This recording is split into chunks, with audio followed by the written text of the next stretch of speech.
41 பேர் இறந்தவங்களுக்கு ஆறுதல் சொல்லாம அடுத்த நிமிஷமே அவர் சென்னைக்கு வந்துட்டாரு. இவரெல்லாம் எப்படி ஆட்சிக்கு வர்றதுக்கு இப்படி இருந்தாக்கா, ஆட்சிக்கு வந்தாக்கா மறு மோசமா இருக்கும்.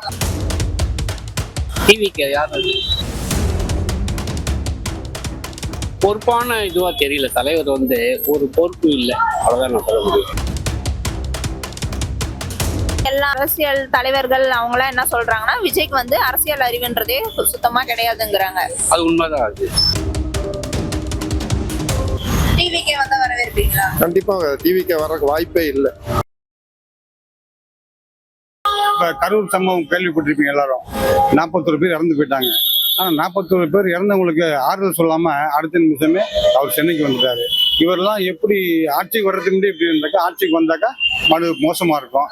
இப்போ இளைஞர்கள்லாம் ஒரு சினிமா மோகத்தில் 3 மணி நேரம் பொழுதுபோக்கு தான் நம்ம சினிமா மோகம். அது வாழ்க்கைங்கிறது வேற, சினிமாங்கிறது வேற. அது மக்கள் உணரணும். உணர்ந்து அது மாதிரி ஆர்வமுள்ள அவர் மேல உள்ள ஆர்வமா பற்றா இருக்கவங்க எல்லாம் கொஞ்சம் மாற்றி செஞ்சாங்கன்னாக்கா இன்னும் இளைஞர்களுக்கு நல்லா பயனுள்ள ஆட்சியா இருக்கும் அப்படிங்கிறது எனக்கு நம்பிக்கை. டிவிக்கு யார் அது ஆட்சிக்கே வரலையே ஒண்ணு. ஆட்சிக்கு வரலாமா வேணாமா? இல்ல, அது ஒரு பொறுப்பான இதுவா தெரியல. தலைவர் ஒரு பொறுப்பு இல்லை, அவ்வளவுதான் நான் சொல்ல முடியும். அந்த பக்குவம் வரல. இன்னும் பல ஆண்டுகள் வர காத்து. எம்ஜிஆர்ல இருந்தாருன்னா திமுக கட்சியில இருந்து எவ்வளவு உழைச்சிருக்காரு, பக்குவம் இருந்திருக்கு, மேடையில் எப்படி பேசணும்னு தெரியும், ஜனங்களை எப்படி ரியாக்ட் பண்ணணும்னு தெரியும். பல சமஸ்யாக்கள் தெரிஞ்சு வச்சுதான் அப்புறமா தனியா கட்சி ஆரம்பிச்சு வந்தார். ஆனா எல்லா அரசியல் தலைவர்கள் அவங்களாம் என்ன சொல்றாங்கன்னா, விஜய்க்கு அரசியல் அறிவுன்றதே சுத்தமா கிடையாதுங்கிறாங்க. அது உண்மைதான். அது ஒரு சந்தேகமும் இல்லை. அந்த கரூர் இன்சிடென்ட்லேயே பார்த்தீங்கன்னா, அவர் அங்கேயே திருச்சியில் இங்கே தங்கி இருந்து ஒரு 2 நாள் வெயிட் பண்ணிட்டு நிலவரத்தெல்லாம் பார்த்துட்டு அந்த இறந்தவங்க வீட்டில் போய் பார்த்துட்டாங்கன்னா அது ஒரு கண்ணியமிக்க தலைவராக இருக்குது.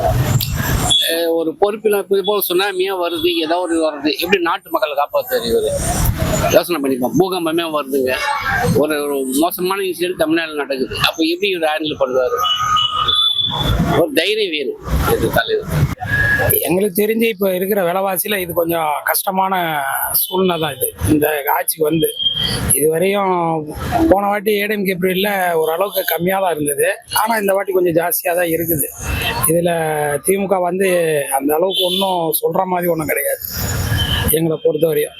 ஏடிஎம்கேல பிஜேபி கூட இல்லைன்னா நாங்கள் ஏடிஎம்கேக்கு நானும் ஆதரிப்பேன். பிஜேபி கூட இருக்கிறதுனால நாங்களாம் ஆதரிக்க வாய்ப்பு இல்லை. ஏன்னா ஏடிஎம்கே இப்போ லாக்டவுன்லலாம் நல்லா சூப்பராக எடுத்து வந்தாங்க. அதெல்லாம் சாப்பிட்டதெல்லாம் மறக்கக்கூடாது, நல்லா பண்ணாங்க. அதோட இது ஒன்றும் பிரமாதமாக ஒன்றும் கிடையாது. ஏன்னா திருப்பி இதே விலைவாசி எல்லாமே ஒரு சிலர் விஷயம்லாம் எங்களுக்கு பிடிக்கல டிஎம்கே ஆட்சியில். அதுதான் மிச்சபடி இந்த வாட்டி யாருக்கு போடணுன்னு எங்களுக்கு ஒரு பெரிய குழப்படியில் தான் இருக்குது. ஏன்னா அது பிஜேபியில் சேர்ந்துருக்கு, அது மதவார கட்சி. அது இருந்தால் கூட கொஞ்சம் தான் பிரச்சனை. அதனால இந்த வாட்டி நான் ஓட்டே பொதுவாக லோட்டாலேயே போட்டலான்னு பார்க்குறோம். டிவிக்கே வரவேற்பீங்களா? கண்டிப்பாக டிவிக்கு வர வாய்ப்பே இல்லை. தமிழ்நாட்டை பொறுத்த வரைக்கும் திமுக அதிமுக. 41 பேர் உயிரிழந்ததை பத்தி எதுனா? 41 பேர் உயிரிழந்ததை பத்தி உங்களுக்கு தெரியாத ஒன்றும் இல்லை. ஒரு உயிர் இழந்து அந்த ஒரு ஆறுதல் சொல்லக்கூடிய தகுதி கூட இல்லாத ஒரு தலைவர் எப்படி நாட்டை காப்பாற்ற போறார்? வாய்ப்பே இல்லை. நன்றி.